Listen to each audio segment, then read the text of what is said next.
Illegal activities ఎక్కడ జరిగినా వదిలిపెట్టం. I'm very clear. అలవాటైన వాళ్ళు ఎవరైనా ఉంటే అలవాట్లు మానుకోండి. మానుకోకపోతే మాత్రం చాలా ఫర్మ్గా ఉంటాం.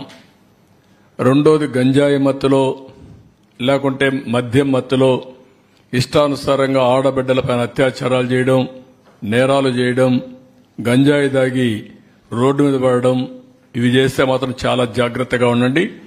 మళ్లీ మళ్లీ వార్నింగ్ ఇస్తున్నా. ఒకసారి చెప్పా, రెండోసారి చెప్పా, మూడోసారి చెప్పా. రేపు ఏం చేయాలనో కఠినంగా వ్యవహరించి చేసి చూపిస్తాం. హెచ్చరిక చేస్తున్నా రాష్ట్రంలో ప్రతి ఒక్కరికి, యాంటీ సోషల్ ఎలిమెంట్స్ కి అందరికీ హెచ్చరిక చేస్తున్నాం. అందుకే ఈ రోజు జరిగిన నంద్యాలలో జరిగిన ఇన్సిడెంట్ గాని, అదే మరి ఈస్ట్ గోదావరిలో శ్రీకాకుళంలో జరిగిన ఇన్సిడెంట్ గాని చాలా సర్వసభ్యం సమాజం చీకొట్టే సందర్భాలు ఇవి. ఏంటంటే 9 సంవత్సరాల అమ్మాయి, 3 దేశపోయి రేపు చేయడం ఏంటి, అమ్మాయిని చంపేయడం ఏంటి, వాళ్ళు మైనర్స్ ఏంటి, మైనర్స్ కూడా మారి తయారైపోయే పరిస్థితికి వచ్చారు. వాళ్ళని కూడా చెడుదారిని పెట్టే పరిస్థితికి వచ్చారు. ఇక్కడేంటి 6 నెలల అమ్మాయి ఏంటండి,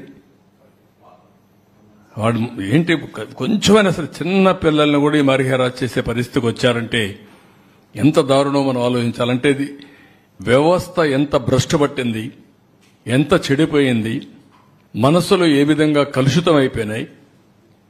ఒక్కొక్కరు ఎట్లా తయారయ్యారంటే ఒక ఉన్మాదుల మారిగా తయారయ్యే పరిస్థితికి వచ్చారు.